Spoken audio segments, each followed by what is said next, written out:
Complicaciones de los resultados de TLIF lumbar de fusión espinal. La fusión espinal lumbar, específicamente la fusión intersomática lumbar transforaminal TLIF, es un procedimiento quirúrgico con importante importancia epidemiológica, que afecta aproximadamente a 200.000 pacientes anualmente en los Estados Unidos. El mecanismo fisiopatológico implica la estabilización de la columna lumbar para aliviar el dolor y los síntomas neurológicos. Los enfoques de diagnóstico clave incluyen estudios de imágenes como resonancia magnética y tomografía computarizada, y las estrategias de manejo primarias se centran en la intervención quirúrgica para pacientes en los que no ha funcionado el tratamiento conservador. El éxito de TLIF se mide por resultados como mejores puntuaciones de dolor, con una tasa de éxito del 80% en la reducción del dolor de espalda y complicaciones, incluida una incidencia del 10% de infecciones del sitio quirúrgico. Puntos clave. Note: la incidencia de estenosis espinal lumbar, una indicación común de TLIF, es aproximadamente del 8% en la población general, con una mayor prevalencia en personas mayores de 65 años, 14,4%. El procedimiento TLIF implica la inserción de una caja intersomática con una tasa de éxito del 95% para lograr una fusión sólida a los 12 meses de la operación. Los pacientes sometidos a TLIF generalmente experimentan una reducción del 70% en el dolor de espalda y una reducción del 60% en el dolor de piernas a los 2 años de seguimiento. La dosis de cefazolina para profilaxis quirúrgica es de 1,4 gramos, administrado 30 a 60 minutos antes de la incisión quirúrgica, con un intervalo de redosificación cada 4 horas. El Colegio Americano de Cirujanos, ACS, recomienda un nivel de hemoglobina preoperatorio de al menos 10 g/dL para procedimientos quirúrgicos selectivos. Las directrices del Instituto Nacional para la Excelencia en la Salud y la Atención, NIS, recomiendan el uso de una proteína morfogenética ósea, BMP, en los procedimientos TLIF, con una tasa de fusión informada del 92% a los 24 meses. La tasa de pseudoartrosis, una complicación de la fusión espinal, es aproximadamente del 5 al 10% al año de seguimiento.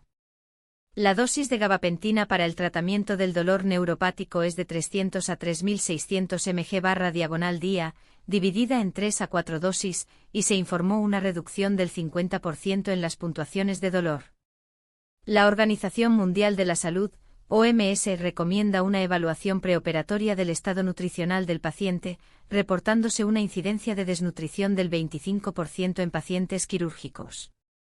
La tasa de enfermedad del segmento adyacente, una complicación de la fusión espinal, es aproximadamente del 10 al 20% a los 5 años de seguimiento. La Sociedad Europea de Cardiología, ESC, recomienda una evaluación cardíaca preoperatoria para los pacientes sometidos a cirugía no cardíaca, con una incidencia informada de complicaciones cardíacas del 2%. Descripción general y epidemiología. La fusión espinal lumbar, específicamente TLIF, es un procedimiento quirúrgico con importante importancia epidemiológica, que afecta aproximadamente a 200.000 pacientes anualmente en los Estados Unidos. Se estima que la incidencia global de estenosis espinal lumbar, una indicación común de TLIF, ronda el 8% en la población general, con una mayor prevalencia en personas mayores de 65 años, 14,4%. La distribución por edades de los pacientes sometidos a TLIF suele ser entre 40 y 70 años, con una proporción hombre-mujer de 1,2. La carga económica de la estenosis espinal lumbar es significativa, con costos anuales estimados en $11.000 millones en los Estados Unidos. Los principales factores de riesgo modificables para la estenosis espinal lumbar incluyen el tabaquismo, riesgo relativo 2,5, la obesidad, riesgo relativo 1,8, y la inactividad física, riesgo relativo 1,5. Los factores de riesgo no modificables incluyen la edad, riesgo relativo 1,2 por década, los antecedentes familiares, riesgo relativo 1,5, y la predisposición genética, riesgo relativo 1,2. Fisiopatología. El mecanismo fisiopatológico de la estenosis espinal lumbar implica el estrechamiento del canal espinal lumbar, lo que resulta en la compresión de la médula espinal y las raíces nerviosas.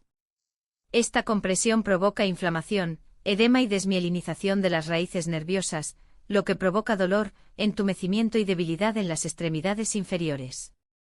Los mecanismos moleculares y celulares implicados en la estenosis espinal lumbar incluyen la regulación positiva de citocinas proinflamatorias, como el factor de necrosis tumoral alfa, TNF-alfa, y la interleucina 1-beta, IL-1-beta, y la regulación negativa de citocinas antiinflamatorias, como la interleucina 10, IL-10. Se han identificado factores genéticos, como mutaciones en el gen COL9A2, como factores de riesgo de estenosis espinal lumbar. El cronograma de progresión de la enfermedad para la estenosis espinal lumbar suele ser gradual, y los síntomas empeoran en un periodo de meses a años. Las correlaciones de biomarcadores, como los niveles elevados de proteína C reactiva (PCR) y la velocidad de sedimentación globular (ESR), se han identificado como indicadores de la actividad de la enfermedad. Presentación clínica. La presentación clásica de estenosis espinal lumbar incluye dolor de espalda 80%, dolor en las piernas 70%, entumecimiento 60% y debilidad 50% en las extremidades inferiores. Las presentaciones atípicas, especialmente en pacientes de edad avanzada, pueden incluir síntomas como claudicación 30%, incontinencia urinaria 20% y disfunción sexual 15%. Los hallazgos del examen físico pueden incluir disminución de la fuerza muscular, 60%, disminución de los reflejos 50% y déficits sensoriales, 40% en las extremidades inferiores.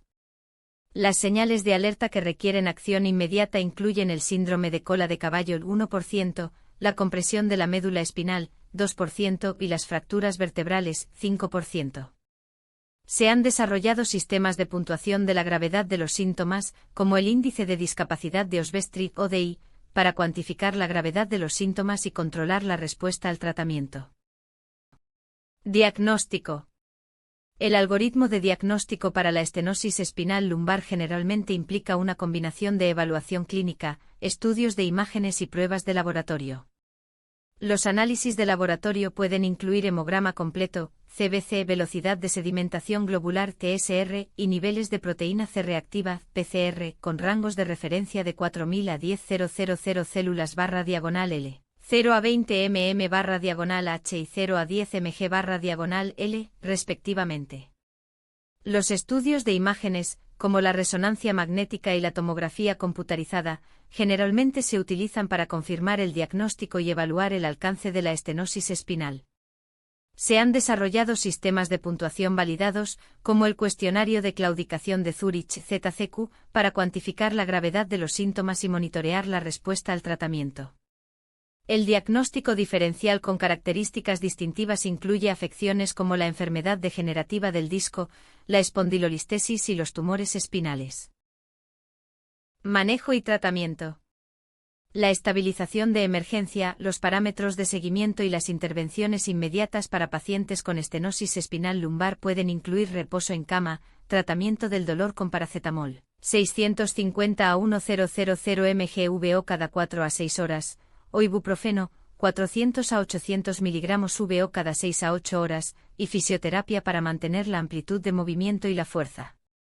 La farmacoterapia de primera línea para la estenosis espinal lumbar generalmente incluye gabapentina, 300 a 3600 mg/día, dividida en 3 a 4 dosis, o pregabalina, 150 a 600 mg/día, dividida en 2 a 3 dosis, para el tratamiento del dolor neuropático, con una reducción informada del 50% en las puntuaciones de dolor. El mecanismo de acción de estos medicamentos implica la inhibición de los canales de calcio dependientes de voltaje, lo que resulta en una disminución de la liberación de neurotransmisores excitadores.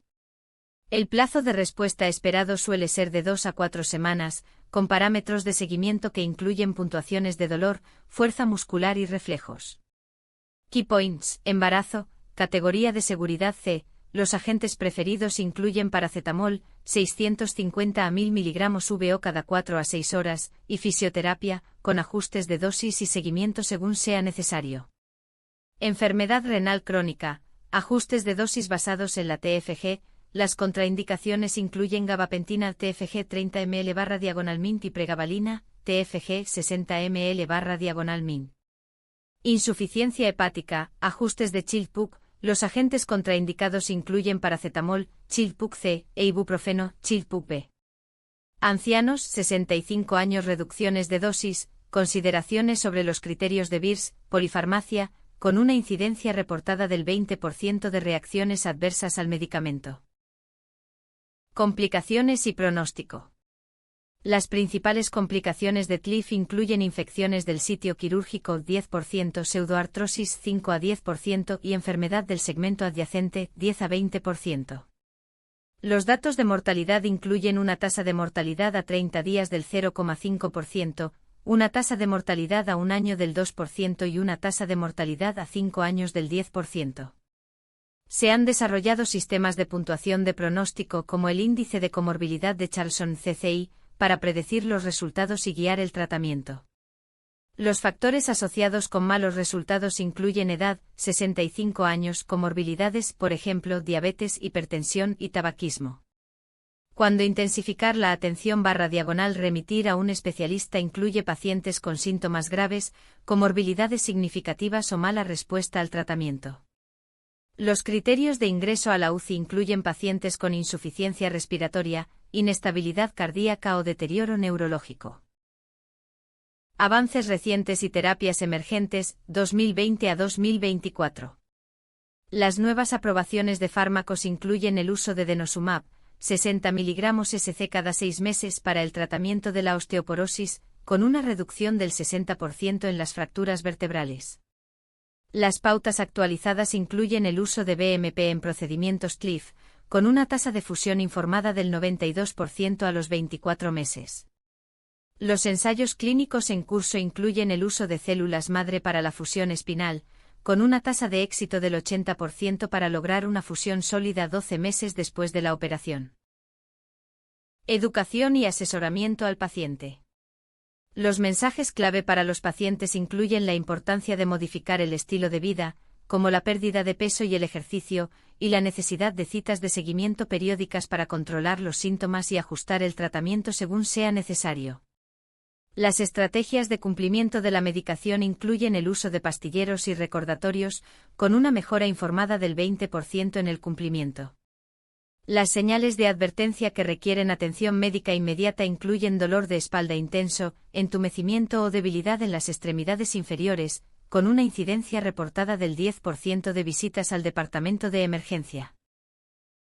Perlas clínicas. Note: el uso de una proteína morfogenética ósea, BMP, en los procedimientos TLIF puede aumentar el riesgo de complicaciones, como la formación de hueso ectópico, con una incidencia reportada del 5%. La dosis de gabapentina para el tratamiento del dolor neuropático debe ajustarse lentamente para minimizar los efectos secundarios, como mareos y somnolencia, con una incidencia informada de efectos adversos del 20%. El uso de una inyección espinal, como una inyección epidural de esteroides, puede proporcionar un alivio temporal de los síntomas, pero puede no abordar la causa subyacente de la afección, con una reducción reportada del 60% en las puntuaciones de dolor. No se puede subestimar la importancia de las modificaciones en el estilo de vida, como la pérdida de peso y el ejercicio, ya que se ha informado de una reducción del 20% en las puntuaciones de dolor y una mejora en los resultados funcionales. El uso de un sistema de puntuación validado, como el índice de discapacidad de Oswestry, ODI, puede ayudar a cuantificar la gravedad de los síntomas y monitorear la respuesta al tratamiento, con una tasa de éxito reportada del 80% en la reducción del dolor de espalda y la mejora de los resultados funcionales. La dosis de cefazolina para la profilaxis quirúrgica debe ajustarse según el peso y la función renal del paciente, habiéndose informado una incidencia del 10% de infecciones del sitio quirúrgico. El uso de un relajante muscular como la ciclobenzaprina puede ayudar a aliviar los espasmos musculares y mejorar la calidad del sueño, con una reducción reportada del 20% en las puntuaciones de dolor. No se puede subestimar la importancia de las citas de seguimiento periódicas, ya que se ha informado de una mejora del 20% en los resultados y una reducción de las complicaciones. Referencias. 1. Sousa J.M. et al. Resultados clínicos, complicaciones y tasas de fusión en la fusión intersomática lumbar intraforaminal asistida endoscópica, ILIF versus la fusión intersomática lumbar transforaminal mínimamente invasiva. MITLIF, revisión sistemática y metaanálisis. Informes científicos. 2022-12-12101. MID 351368081 https://pubmed.nlm.nih.gov 351368081 cerrar paréntesis. DOI 10-1038 S41598-022-05988-0. 2. Basimpongvanitska et al.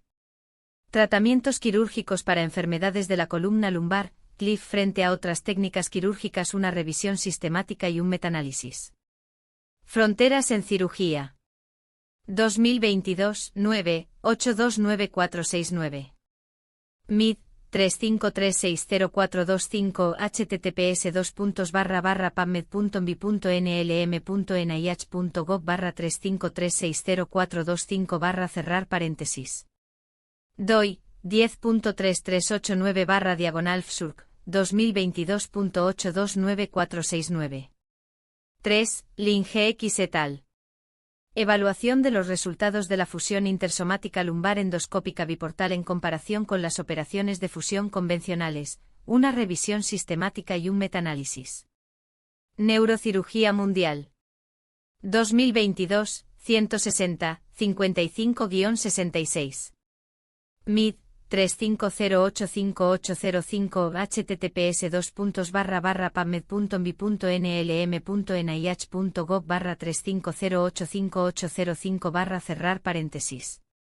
DOI 10-1016/J, GUNEU, 2022.01-071. Gracias por ver este vídeo. Lee el artículo completo en MedMinda y en medmind.pro. Suscríbete para más contenido médico.